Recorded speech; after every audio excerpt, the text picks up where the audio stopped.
G'day everybody and welcome back to Starcub Review. I'm your host as always, Starcub, and today's video is going to be an easy, simple one, and that is a review for a game that came out this year. I know I'm late with it and I've only just played it on Xbox Game Pass nonetheless, so this is a review for Xbox Series X, but I played it through the Game Pass, and that is A44 Games Flintlock, The Siege of Dawn, published by Kelper Interactive, and the director is Derek Bradley.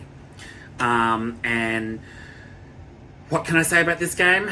I was pleasantly surprised. It was really, really good. But before I get into that, I just want to say a huge thank you to everyone new to my channel who's been tuning in, subscribing. Thanks so much, guys. I really appreciate the new viewers as well as the returning viewers. You know I all love you, love and appreciate all of you. It's been absolutely an incredible ride so far, and yeah, I enjoy doing what I'm doing. I know I'm not the best at these sort of things when it comes to you know, flashy high-tech screens and pictures and, you know, footage from the game itself, but I do flash up pictures from time to time. But yeah, I do my best, and that's all I can do. So yeah, let's get into it. So Flintlock, The Siege of Dawn is what I would describe as a souls-lite, not a souls-like, completely different. It has got Souls elements, but it doesn't base its whole premise around being a Souls-like game, if that makes any sense. The mechanics and the setting, the gameplay, the story, and all that was really interesting, really fun. I mean, I had a lot of fun with Flintlock. Now, I didn't go for any of the achievements or anything like that, so I just did the run through on the settings that I set it at was basically normal, you know, the normal experience that you get with any sort of game. But there is that option to change it to easy. And, you know, I'm not going to lie, at some points I did change it to easy because this game was kicking my ass, especially when it came to the boss battles. Now, I'm not going to lie, I am not the best player when it comes to Souls-lite or Souls-like. Elden Ring, I did the entirety of my Elden Ring run with a really good friend of mine who lives in Pennsylvania, and we played it together, co-op, and that's how I got through all my Elden Ring. He helped me get all my spells and weapons, and I helped him get stuff and achievements and stuff like that, and we had a blast on that. But with this one, it is, you don't have co-op, you don't have that sort of reliance.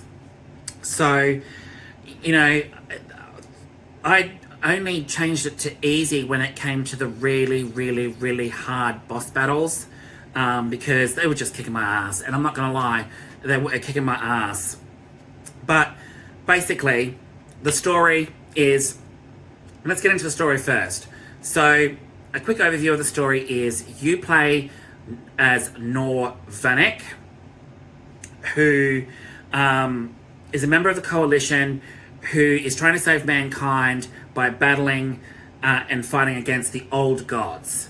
And during that time, something happens in the beginning, and it unleashes one of the gods, but at the same time it unleashes another god from a catastrophic event, and it releases another god, and this god is, at first you don't know whether it's good or evil, but his name is Enki, and it's like this cute little fox like creature, and that is your companion throughout the entire run of the game, bickering, bantering. I mean, I love the bickering, bantering between them, but that's the story, and they go on a hunt to destroy the gods because the old gods have let down it's people, and they're basically trying to kill off mankind in that, to perfect their own image and stuff like that. Some of it is really crazy.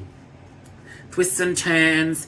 I didn't do a lot of side quests or anything like that. I just did the entirety of the main story with a little bit of side quests on the side just to get certain items and stuff to help me throughout the way.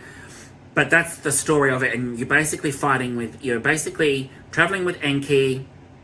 You play as Nor Vanek, and you're part of the coalition, and you start discovering things about the coalition, the gods, the old gods, and why it's so important for mankind to fight back against them, because mankind she knows it, and that has been lied to. And they've been promised this, they've been promised that, and they don't help the people. So she's fighting back. So the gameplay. Let's get into the gameplay. Now the gameplay was fun. Now it's a souls-lite, not a souls-like.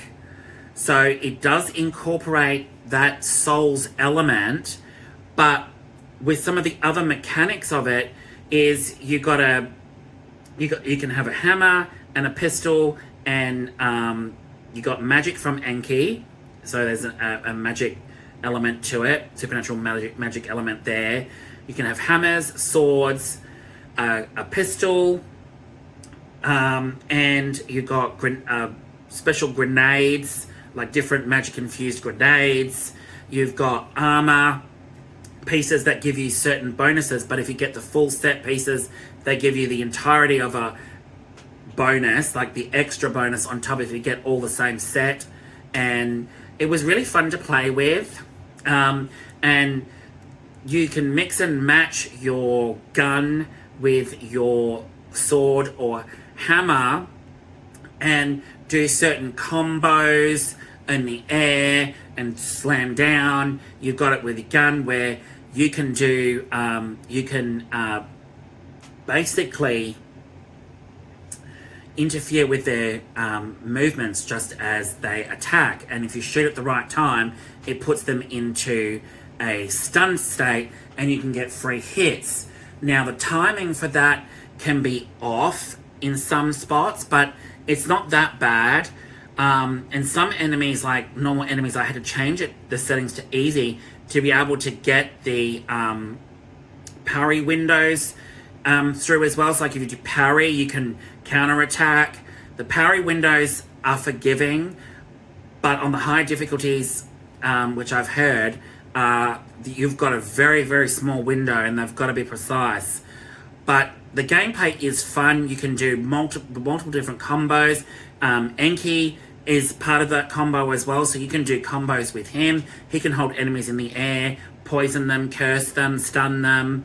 You get free hits. You've also got kill moves where it's like a sort of like a last resort move where you overpower the enemy and kill them in one hit. And you can do takedowns as well, which are quite fun. The boss battles are amazing to fight. Although I was struggling at first on the normal difficulty and then I changed it to easy, it is still hard on easy. Trust me, it is still hard because they change certain things up in easy, which you would think would be easy, but you've got to know the boss's patterns. But the easy and normal difficulty, I went between the two. And I'm not going to lie, I went between the two. What are you going to do? I just wanted to play this game and have that experience of playing it and getting through it rather than being frustrated like I was in Elden Ring for a very, very long time before I actually got my good friend in Pennsylvania to help me. So, Flintlock is really, really good. I'm not going to lie, there could be more to the armor sets, the grenade system, where you can throw different things up, infused grenades. The gun system could be a little bit better, but they work in tandem with each other and you can do combos, so it's great. But I'm not going to lie, I wish there were better armor sets. I really do. You do have a system where it's a gauntlet. You can get gauntlets, helmets, top outfits, trouser outfits, and it all complements each other with the armor pieces. So it was a good experience. Bosses kicked my ass. There's 3 main hub areas within the world of Flintlock, and although this game is linear in spots, it's very linear in spots, but the 3 main hub areas that you go between, they open up into an open world aspect, and you can travel that open world in those 3 hub areas where you go to, and that was amazing. That was fantastic. That's exactly what Flintlock needed, and it was great. But I do wish there were more elements so we could feel the world a little bit more. I feel like it needed a little bit more spark in spots. But other than that, I had a really good time with it. It was a fantastic game. And it had mixed reviews, but I'm not gonna lie, when it comes to this game, I enjoyed the heck out of it. And the ending, it was great. The ending was great. And it left me feeling, wow, there's something here, and this could be turned into, you know, you could go on with a sequel, you could do a 3rd one, you could go anywhere with the storyline after the first one now, because there is a twist. There are several twists in this game, and I feel like by the time you get to the ending, it's like, I want more. I really want more. I want to see more of what happens, and that's great to see in a video game. I mean, you don't get that a lot. So it's great to see in a game like this where it wasn't entirely having that. It wasn't like it was drastically, really bloody hard like Souls games are. This is a Souls-like, or a Souls-lite, sorry, not a Souls-like. So it does have Souls elements, but it doesn't rely entirely on being a Souls-like game. It has the elements, but then does its own thing with its enemies, its structure, how the enemies work, because in certain aspects, you can get light hits, heavy hits. It can overwhelm them pretty quickly, like any Souls game, really. But some of the enemies are really tough, especially those crazy bloody, these black crazy emu-like birds. They drove me nuts. And some of the armored magic enemies, undead enemies, really annoyed the shit out of me with their magic being thrown at you constantly. But it was fun. It was great. What do I give it? My rating, I give it a 7 out of 10. Fantastic game. Enjoyed it. I played it on easy. Went between easy and normal. So, you know, I'm one of those ones where I like the experience, and I don't want to have the overwhelming, you know, being frustrated because I can't get past this boss or I can't get past this point. And it just frustrated me. And even traversing the open world and going into spots, there's places where you can discover certain secrets and get different items, and that they help you along the way. So it adds a lot to it, but I wish there was more, if that makes any sense. So that's my rating. Thanks so much, guys, for tuning into this one. I will catch you all with the next video very soon. And don't forget to click my TikTok link or my Instagram link down below, and I will see you all very soon with another video. Alright, guys, ciao.